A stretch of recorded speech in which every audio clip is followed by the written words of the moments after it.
mayoritas beragama Hindu mestinya ada kesadaran untuk menghormati sapi. Orang-orang tua kita mewarisi tradisi untuk tidak boleh terpandang makan daging sapi. Bahkan tradisi kami kalau ada keluarga bahkan tidak tahu ya, atau karena temannya dia makan daging sapi, waktu anak-anak kami ditukar kembali, itu tidak boleh lagi. Tahu keras oleh bapak itu, karena sapi menurut tradisi di Bali adalah ibu dan bapak ibu kita. Bahkan katanya dulu sebelum dipakai membajak, dia yang memasak begitu, karena itu padatnya kena api pusing dan lebih toh. Tapi kita di dalam tradisi Weda kita temukan bahwa ternyata demikian agung, demikian luhur sapi di dalam Weda itu, bahkan dianggap sebagai salah satu ibu. Dan ini perlu sekali Bali dikembangkan, sapi perah terutama. Kenapa begitu? Karena Bali kan produktif, jadi peternakan organik ini yang mesti dikembangkan, dan kebutuhan susu segar di Bali sangat tinggi. Jadi jangan sampai selalu semua disupport oleh orang luar, tapi bagaimana kita orang Bali, umat Hindu terutama, ada kesadaran untuk beternak sapi, terutama sapi perah, dengan memelihara dengan cinta kasih, organik, non kemis, tidak kimia, sehingga sapi itu benar-benar bermanfaat. Karena hampir semua yang keluar dari sapi itu bermanfaat, kotorannya, urinnya, kemudian susu, gizinya, minyak dia, kemudian juga yogurtnya, semua itu berguna begitu. Jadi kalau di India satu keluarga kecil punya seekor sapi sudah cukup dia hidup sederhana begitu. Nah kalau di Bali kita bisa kembangkan ini, ya memang harus ada goodwill dari politisi, dari pemerintah,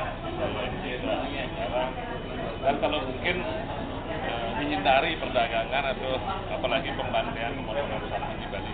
Image Bali sebagai penuh dewasa itu ya kita kembalikan lah supaya benar-benar suci ya. Jadi ini keinginan kita ke depan. Ya memang ada tradisi, ya ada tradisi begitu, dan bahkan beberapa lontar atau menunjukkan saru untuk sapi, tapi kan beriring interpretasi karena memakai referensi yang lain. Dan apa masih zamannya saru semacam itu kita lestarikan, tapi apa kita bisa kembangkan dengan penafsiran kembali, misalnya saru dengan sapi diganti dengan simbol atau apa begitu, karena pada hakikatnya itu simbol. Jadi misalnya baca wali keraton pakai gajah begitu, tidak ada gajah boleh dipakai dengan jajan berbentuk gajah gitu. Di India juga sapi apa dibentuk dari tanah liat sebagai sebuah bentuk pengorbanannya. Di Tengger juga ada simbol gambar dipakai.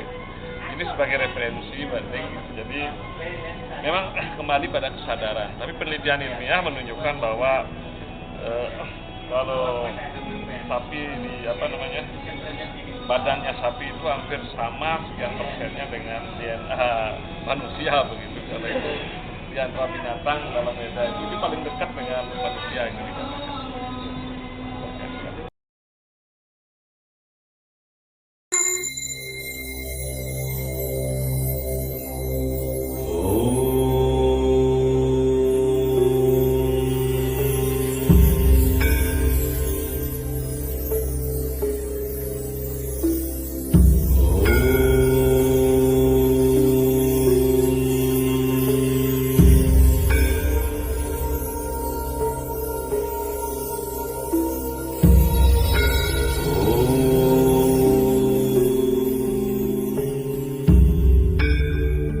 Ulang dulu pertanyaannya, Ratu Panijempu.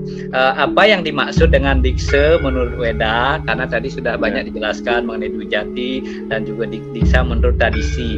Nah, mungkin yang mohon penjelasannya diksa menurut Weda dan bagaimana prosedurnya kalau menurut sastra Weda. Nike Ratu Pandita. Susema dikse itu kan penyucian diri sebenarnya artinya. Ya, arti penyucian diri dalam tradisi Weda itu ada bermacam-macam ya, tergantung gurunya gitu, tergantung pada nabinya begitu ya. Ada yang sangat simpel begitu, kalau kita membaca Ramayana beliau Walmiki kan seorang penjahat yang karena sentuhan kasih dari gurunya, dari Maharsi Narada, beliau hanya disentuh aja sudah berubah sekali begitu. Karena itu di India ada bermacam-macam jenis diksa. Diksa untuk meditasi diberikan biasanya diksa mantra begitu. Jadi seorang yang belajar meditasi atau diterima oleh guru, gurunya memberikan mantra diksa itu tergantung pada gurunya. Jadi Pandita sendiri ngalami waktu masih sekolah di India, itu hari Siwaratri, Mahasiwaratri, Maharshi atau Swami Rama yang sudah swargia ya, sudah almarhum, beliau pendiri Himalayan Institute and Yoga Science di Pennsylvania di Amerika, itu memberikan dikse mantra saja dengan sentuhan pada ubun-ubun sudah cukup begitu. Tapi itu bangunnya jam 4 pagi, beliau jam 4 sudah meditasi, kita jam 1 malam sudah mempersiapkan diri. Ini tradisi kalau dikse berikan oleh seorang guru yoga begitu. Dan masing-masing kan di India kalau kita lihat secara garis besar ada 3 jenis. Ada Pandita Wedik, artinya yang melakukan Agnihotra seperti dilakukan oleh Arya Samad dengan yang didirikan oleh Swami Dayananda. Kebetulan Pandita sekolah Walakewalake di sana tahun 90 sampai 93 di sekolah yang didirikan oleh Swami Dayananda Saraswati. Jadi beliau memberikan diksa sangat-sangat simpel, sangat sederhana begitu. Kemudian yang lainnya Pandita Smarta. Pandita Smarta ini pandita yang umum juga melakukan Agnihotra, karena di India setiap yatnya itu pasti Homa yatnya atau Agnihotra itu selalu ada itu gitu.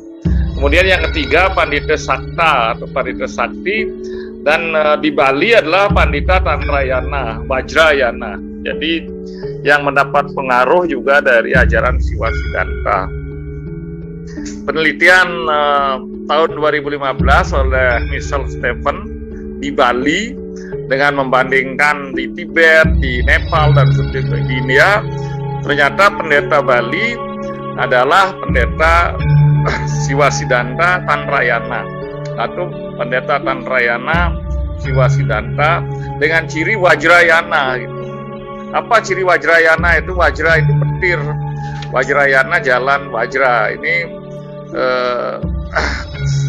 senjata petir itu diwujudkan ditaruh di gante. Gante itu genta. Jadi ujung genta itu adalah Vajra, di bawahnya genta. Karena itu di Bali sampai sekarang orang menyebut gente, dia dimaksud Vajra juga dia begitu. Ambil Vajrane, gente maksud juga. Ambil gente, Vajra juga begitu. Beda dengan di India. Kalau di India pendeta-pendeta yang Sparta, gentenya tidak ada ujungnya, jadi kayak gente dagang es itu ini. Ini perbedaan. Jadi di Bali Pandita Tantra Vajrayana ini ada 3, Kasewan, Kasogatan, dan Kabujangan. Jadi Kawisnawan itu ini 3 pendeta yang disebut Katrini Sang Katrini Katon. Jadi yang mengikuti ajaran Siwa, yang mengikuti ajaran Waisnawa, dan mengikuti ajaran Bauddha. Jadi pengikut Buddha disebut Bauddha, pengikut Siwa disebut Saiwa, pengikut Wisnu disebut Waisnawa. Ini bentuk plural dari kata benda dalam bahasa Sanskerta. Jadi tradisi ini karena di Bali disebut Tantrayana Weda kuno, Tantrayana kuno, berarti sangat sulit untuk menemukan di India lagi. Saya belum pernah melakukan penelitian sampai di Kalkuta, di daerah Kalingga. Katanya di daerah India Timur itu malah pendetanya disebut Padinde gitu, dan bawa tongkat seperti Bali. Saya lihat pernah gentenya dan sebagainya begitu. Cuma saya belum melakukan sempat penelitian ke daerah sana itu. Jadi dengan merujuk kepada karya Hoikas, yaitu Stuti dan Stawa para pandita Bali yang saya terjemahkan dulu tahun 80-an, itu karya tahun 70-an itu.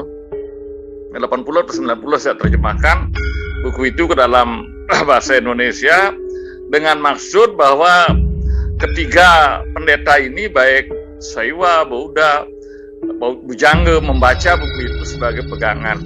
dan ajaran mantra-mantra yang diucapkan oleh ketiga jenis pandita Hindu di Bali ini, menurut penelitian Hoekas dengan Gaudrian, 2 orang sarjana berkolaborasi, ternyata sumber utamanya adalah dari teks-teks mantra dari India Selatan yang bernama Brihat Ratna Stotra.